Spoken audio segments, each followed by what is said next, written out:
I'm Mike AD, and I'm getting sick of this shit product. Hi, I'm Mike AD, and this is This Week in Wrestling. We'll begin where we picked up from last week, Saturday night, with NXT Takeover Wargames 2.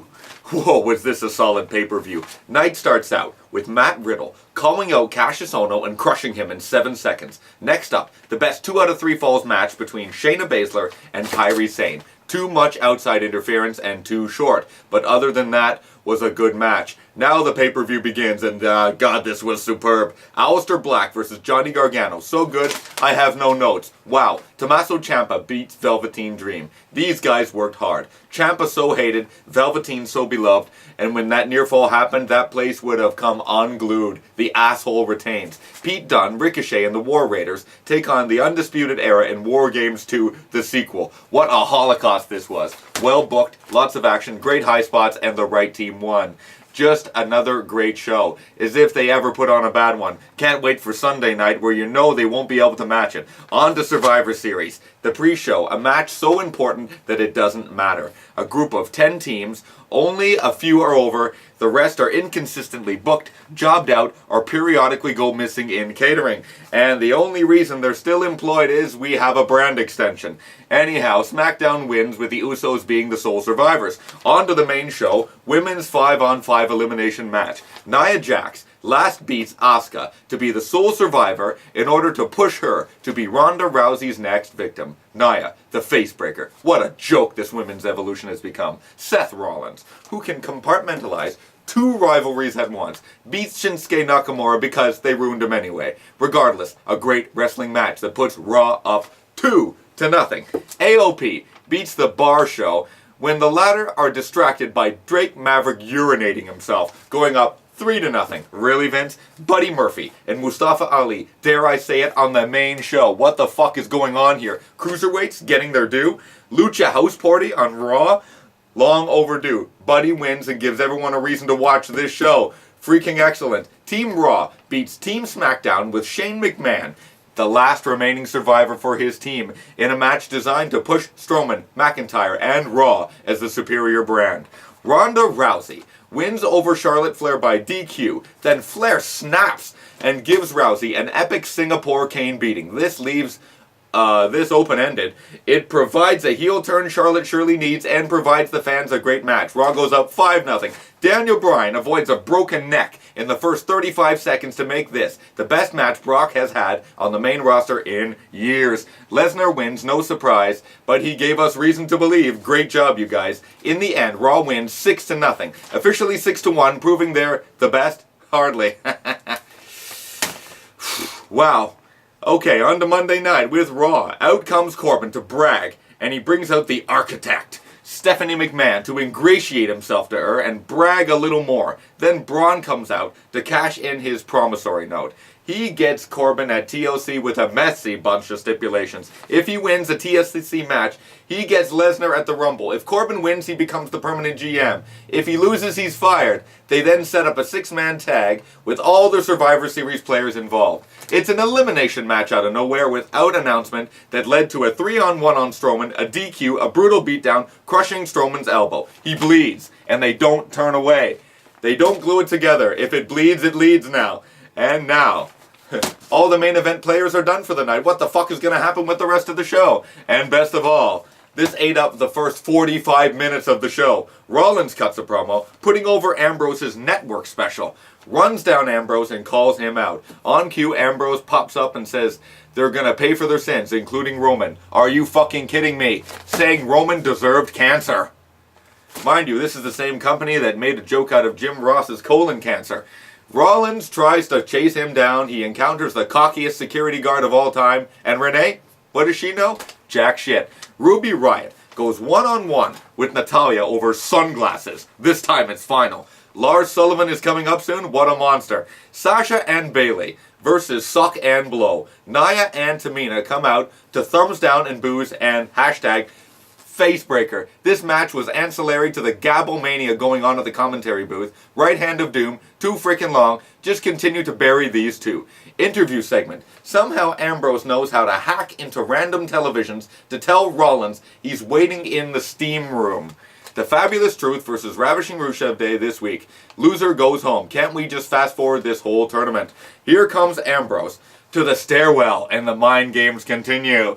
Replay of the Drake Maverick urination incident. He gets teased at the catering line by baby faces with pissing analogies and innuendos at his expense. Just horrible. Lucha House Party with Penelope the Pinata versus the Revival with Lucha House Rules, which means 3-on-2. Revival lose again due to Pinata distraction. ¿Quién carajo fue el agente para este partido? Distracción de una piñata. Mierda. Rollins. Backstage, he's pissed, but Jesus, Vince, you're not above using a dying man's cancer to get an angle over. Fuck you, Vince. But remember, the exploited death of Eddie Guerrero as well. I'll say this again, fuck you, Vince.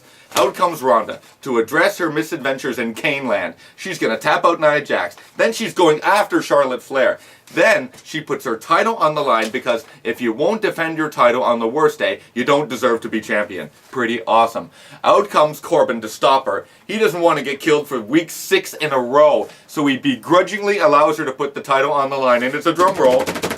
Letdown, Mickie James, fast forward, she wins. Then Nia and Tamina come out to smile and blow her fist. She blows all right. Replay of the Daniel Bryan-Lesnar match, which dare I say was awesome. Glorious Gable versus the AOP. And they get a taste of the 50-50 booking they're going to face as a 200-pound guy rolls up a 350-pound guy. Because the only way to get a title shot is to beat the champions. And in the process, make them look unworthy to be the champions. Wow. Get ready for the next few weeks, which will be Rude versus Akam, Gable versus Razor, cut and paste ad nauseum until the pay-per-view where they will lose and hopefully break up. Oh, this Saturday, Starrcade, the glorified house show from Cincinnati. Oh, Lord. Oh, yeah, be a star. Don't tease people for peeing themselves. Ambrose is in the back. He thinks LA stinks. No explanation, no apology. B-Team is now doing Shop Zone. These guys were the tag champions. Look at all that overpriced shit. Nice North American title belt. Alexa Bliss shirt. Jim Neidhart glasses. Bayley headband. Maybe they can find Finn Balor's push somewhere in there. Oh boy. Rollins is leaving the arena. He's got a red-eye flight. Can't do that, Seth. Can't sneak out the back door after your match. 24 minutes to go, and Natalya versus Ruby Riott in a match precipitated by broken glasses is the main event. Natalya thankfully wins because I don't know if I could deal with another downer. A replay of the opening segment and the asshole GM. Strowman has a shattered elbow, putting more adversity in the path of the monster. Apparently, he has bone chips. Ambrose walks by and now he's coming out? Rollins doesn't leave? You're gonna miss your flight, buddy. And they brawl in the ring, on the floor, at the ringside, and then the balls get crushed. He spikes him, and predictably this show ends on another downer. On to Tuesday night with Smackdown. The night begins with a replay of the epic beating Ronda suffered at the hands of Charlotte. And out she comes. She enjoyed beating her ass. Out comes Paige, looking like a vampire. She can't remember what pay-per-view is next, and admonishes her for beating male officials. $100,000. What did she do? Do blood in a cage match without permission? The Iconics come out, so Charlotte can threaten them. And we get Billie Kay out to job for Charlotte. She beats her, then challenges Peyton Royce. But she doesn't beat her. Instead, it's a DQ. Then she lays them out and poses on the announce table. What the fuck was this? Mysterio, in the back, reading from a teleprompter. And we're getting Randy and Ray tonight. Replay of the crazy title switch from last week and explanations. That would be great, Raw. Miz TV segment, ingratiating himself to his guest Shane McMahon. Miz wants to be a tag team with Shane. He brings out some jobber tag team and the adopted Bryant brothers beat them with a cheap roll-up. The New Day, Pilgrim 6-1, reminding us that this was the score. They're thankful for their big hard drive for pirating the Smackdown victory and breasts of turkey. The New Day then embarrassed the bar in an egregious waste of food. Randy says the mask is polyester, it deserves to be destroyed. In case you forgot about the women's mid-card on SmackDown, here's another ode to repetition, with the Empress of Glow taking on the dysfunctional duo of Sonya Deville and Mandy Rose. Asuka and Co. pick up the win. They're really playing this breakup out. But why? These two are horrible. Daniel Bryan, the explanation. He committed an act of betrayal when he retired. He speaks about himself in the third person, insults AJ fans. Daniel's dreams are some computer program running in parallel in the Matrix to the real Daniel Bryan. Lesnar beat the weakness out of him, and now that part is dead. Welcome to the new Daniel Bryan. It's different, and anything is better than the same old. WWE Shop Zone! I want that WWE waffle machine. Now, here comes Randy with 11 minutes to go. I'm glad he's not The Undertaker. This show would be over. A great looking RKO out of nowhere, and again, the show ends with the good guy laying. Randy then does his best TJP impersonation and steals Ray's mask. Oh, edgy. This show wasn't very good. On to Wednesday with NXT. Starts with a replay. And believe me, this is a common motif this week. This was taped at the Staples Center, so don't expect any movement here. Keith Lee, the Flying Tank, in a crush match against Fidel Bravo.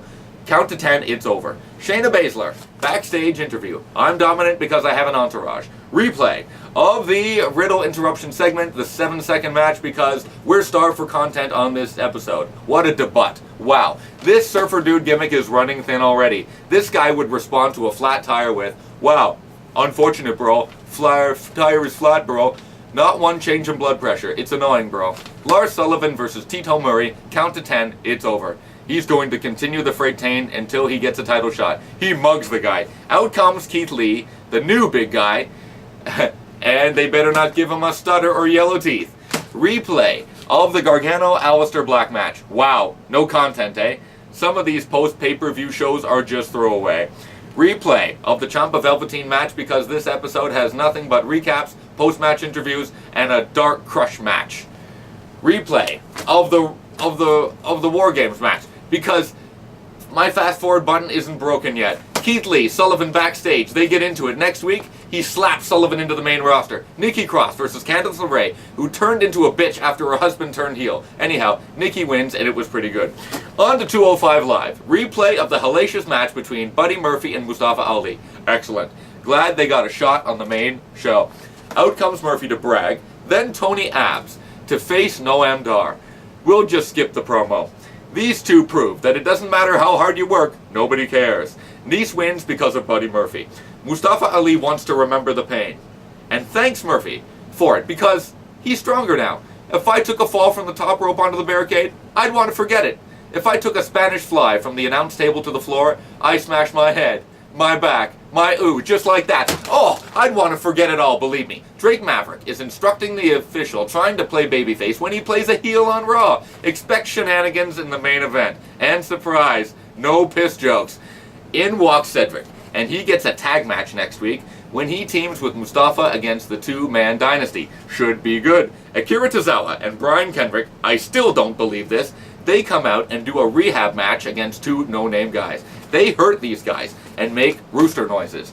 The Submission Commission invites them to continue their rivalry for another 4 weeks. Murphy and Nice.